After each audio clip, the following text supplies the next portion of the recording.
Bienvenidos a este nuevo episodio.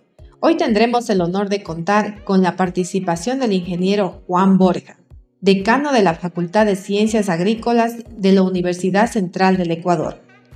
Él nos hablará sobre la importancia de la soberanía alimentaria y la agroecología como pilares para una producción agrícola sostenible y justa. Agradecemos especialmente a la Generalitat Valenciana, a la Fundación de Religiosos para la Salud y a la Fundación Atacim, quienes hacen posible este espacio. Buenas tardes con todos. Me encuentro acompañado del decano de la Facultad de Ciencias Agrícolas de la Universidad Central del Ecuador, Juan Borja. Él, este día, nos va a ayudar con su experticia sobre la agroecología y la soberanía alimentaria. Buenas tardes, estimado ingeniero. Buenas tardes. Este es un tema muy importante porque unifica la soberanía alimentaria con la agroecología. El tema de soberanía alimentaria surge a raíz de la línea de los campesinos que buscaban tener un espacio a nivel mundial para que su gran labor, que es la de producir los alimentos básicos, sea reconocida internacionalmente.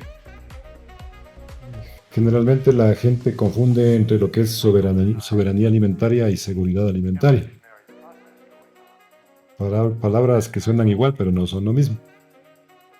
Seguridad alimentaria, yo como país trato de garantizar los alimentos que sean nutritivos, inocuos,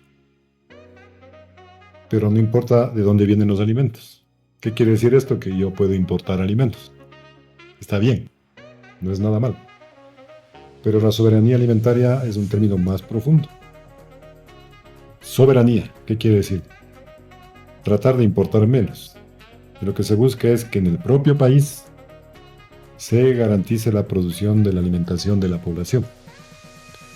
También inocuos, nutritivos y de acuerdo inclusive a las costumbres y a la cultura. Entonces, para mí los guardianes de la soberanía alimentaria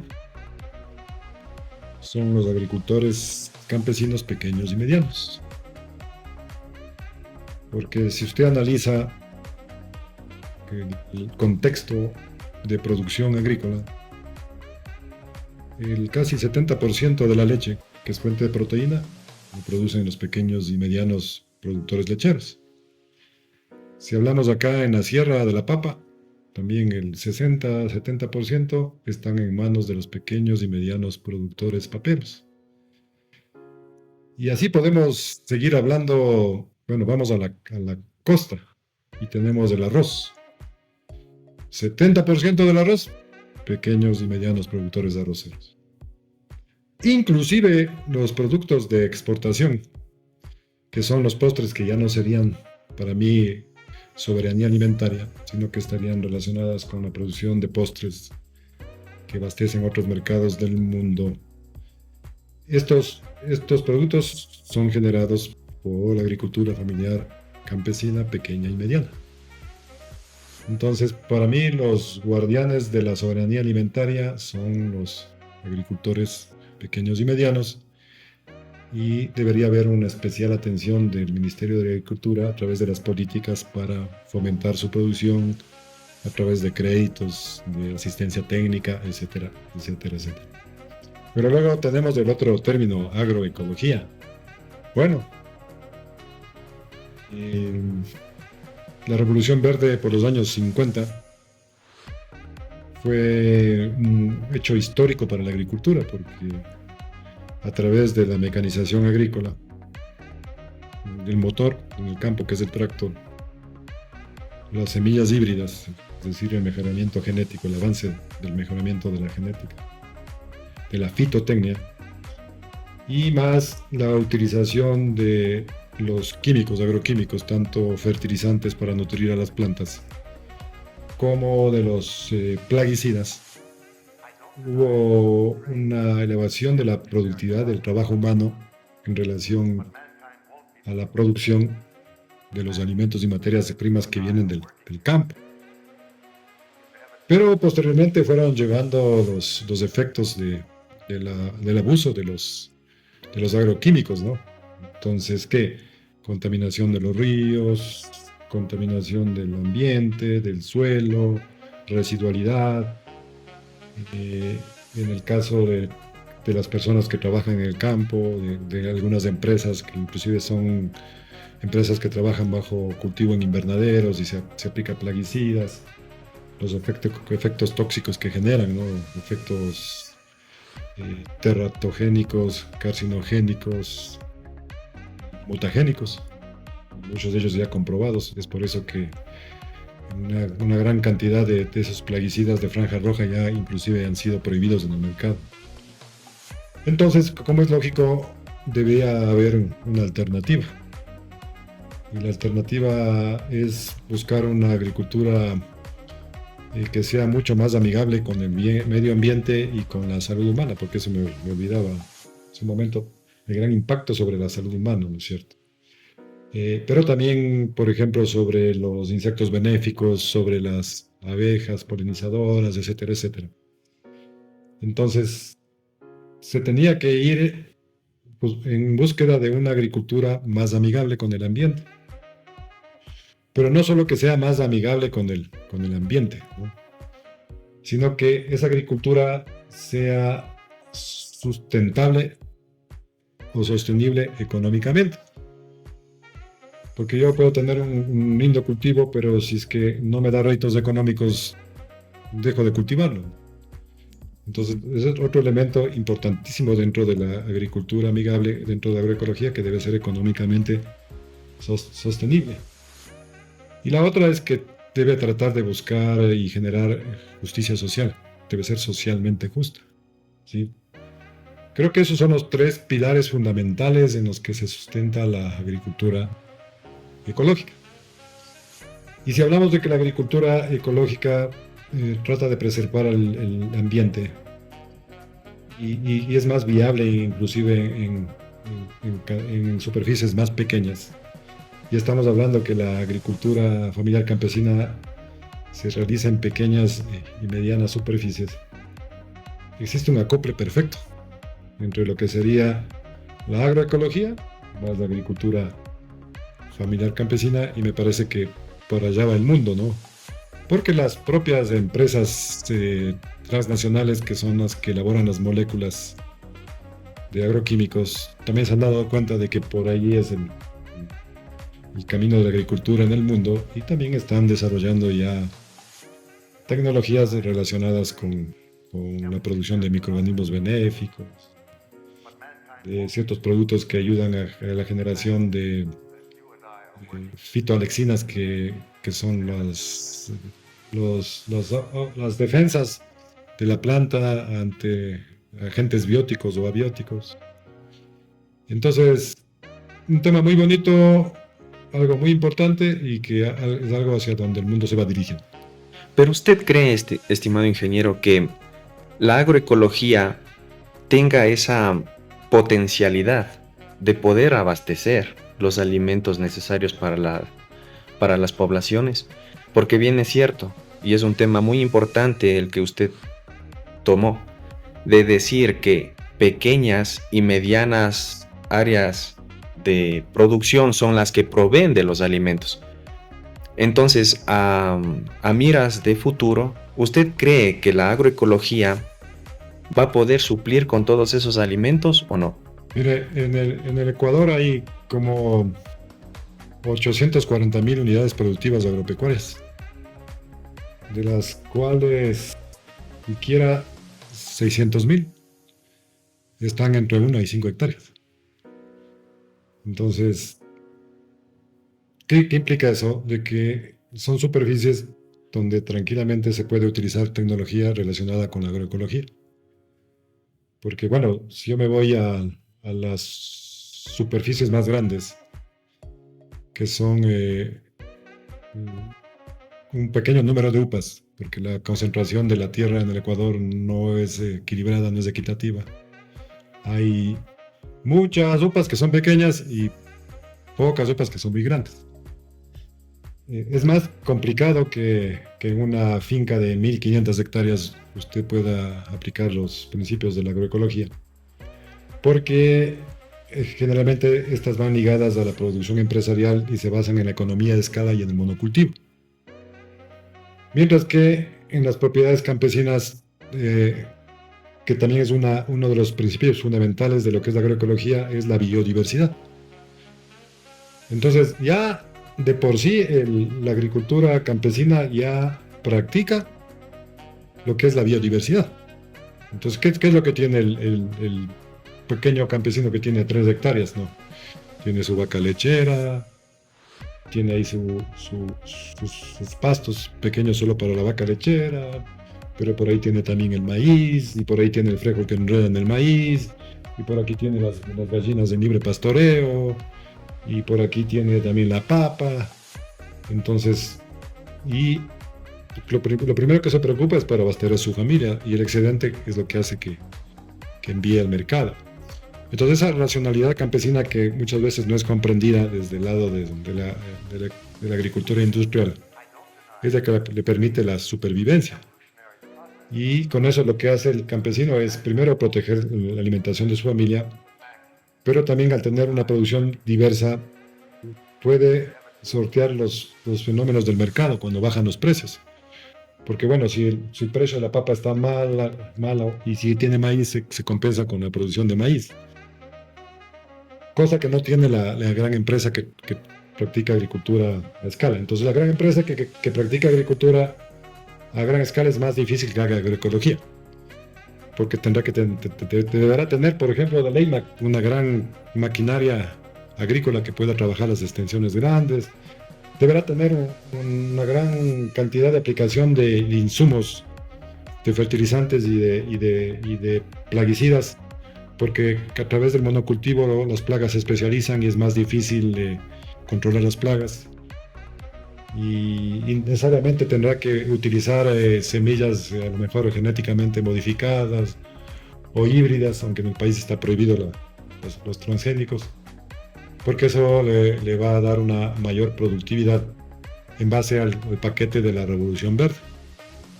Mientras que el agricultor familiar campesino inclusive puede utilizar las semillas de variedad, que las puede guardar y luego continuar en la cosecha, porque también esa es una garantía de la soberanía alimentaria.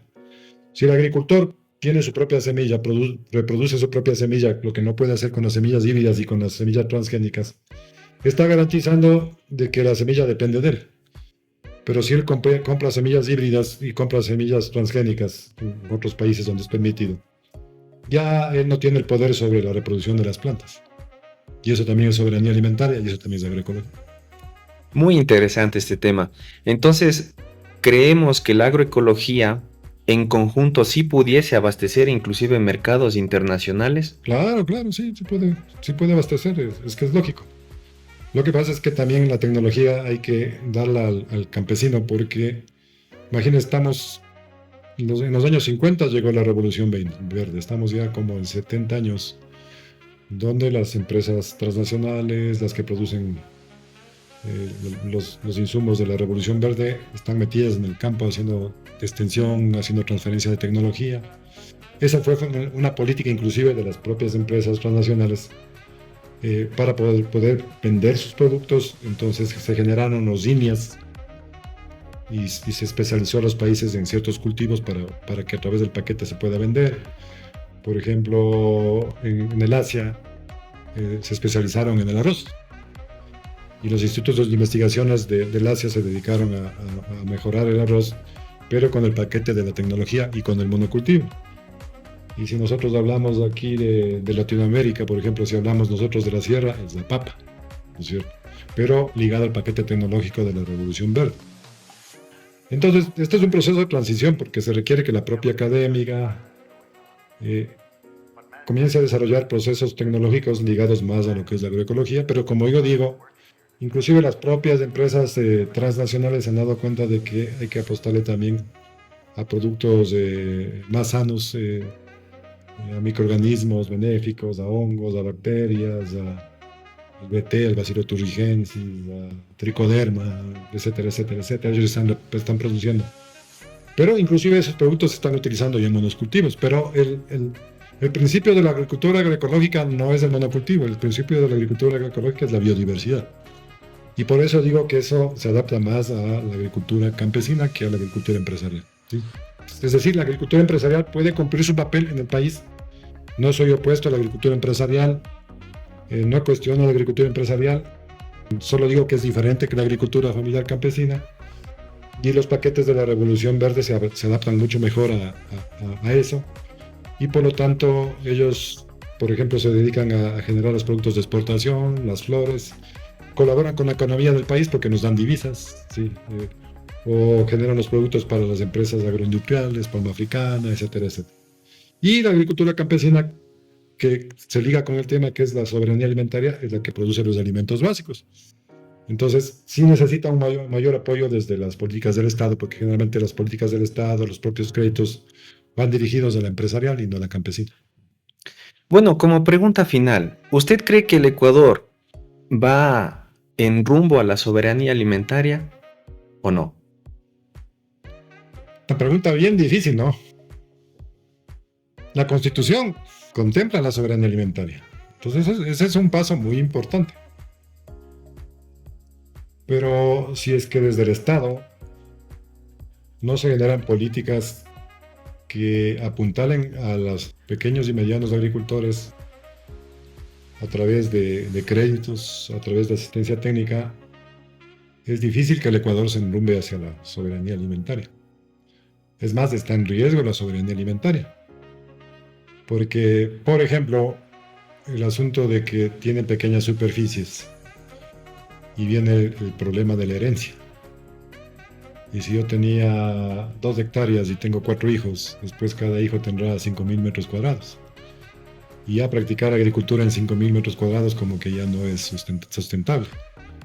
Entonces hay otros países, como por ejemplo la propia Francia, España, donde ya los terrenos agrícolas no son un producto de herencia. O sea, hay leyes que si ustedes son 4 hijos, esos 4 tienen que seguir viviendo la agricultura, y si es que los 3 ya no quieren vivir de la agricultura, están obligados a vender a uno de los hijos.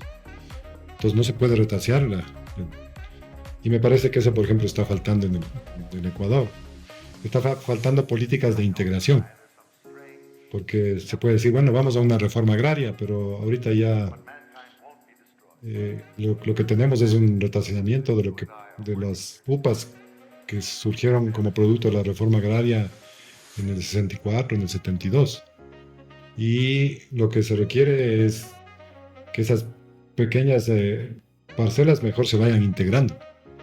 Mire, aquí le cuento una investigación que realizó el profesor de Economía Agrícola Darío Cepeda, y con una tesis de grado sobre la producción de flores, de rosas de exportación, pero no llevados por a las empresas tradicionales, ¿no? Los grandes, sino por agricultores campesinos que se asociaron en la zona de Tabacundo. Y ellos se asociaron, y unos tenían media hectárea, otros tenían 1 hectárea, el que más tenía creo que era 5 hectáreas. Y llegaron a sumar como 40 hectáreas. Y a través de esa asociación llegaron al mercado mundial de flores. Y cuando yo estaba de lector y me mandaron para inspeccionar de que se ha hecho la investigación, y yo conversaba con el gerente de la práctica de la empresa, y yo le decía, ¿y qué beneficios saca de la asociatividad? Y él me decía, nosotros tenemos poder de mercado. Parecía economista. Y decía, ¿por qué tiene poder de mercado? Dice, porque nosotros podemos negociar primero por el lado de quien nos venden los insumos para tener precios más baratos. Es decir, él está haciendo ya economía de escala sin a lo mejor saber el término economía de escala. Dice, entonces por ese lado, por ejemplo, las empresas de agroquímicos, bueno, ya no es aquí no estamos hablando de agroecología, pero estamos hablando de empresa campesina y de soberanía alimentaria, aunque es un tema de flores, ¿no? Bueno, estaba hablando de las divisas, ¿no? que son necesarias también las divisas para el país. Y él decía, entonces, si nosotros compramos 100 litros de este producto, nos dan 10 de oferta. Cosa que no podemos tener si yo solo tengo una hectárea y solo necesito 1 litro.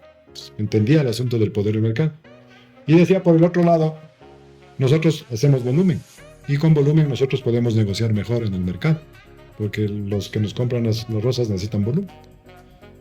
Entonces, ese mecanismo, ese ejemplo que se da en una empresa florícola de asociatividad, se la puede hacer a nivel de los productores campesinos que generan productos y alimentos básicos. Entonces, sí se requiere más apoyo del Estado, del Ministerio de Agricultura, y que haya sensibilidad y que se comprenda la gran importancia que tiene la soberanía alimentaria y los productores campesinos. Porque caso contrario, si no hacemos eso, a la vuelta de la esquina nos convertiremos en importadores de alimentos y ahí sí estamos mal. Muchísimas gracias por su tiempo, estimado ingeniero. Listo, gracias. Muchas gracias por acompañarnos en este interesante episodio. Hemos aprendido sobre cómo la soberanía alimentaria y la agroecología pueden marcar el rumbo hacia un futuro más sostenible y equitativo. Agradecemos nuevamente a la Generalitat Valenciana, a la Fundación de Religiosos para la Salud y a Fundación Atacim por su apoyo incondicional. Los invitamos a seguirnos atentos a nuestros próximos episodios para seguir aprendiendo juntos. Hasta pronto.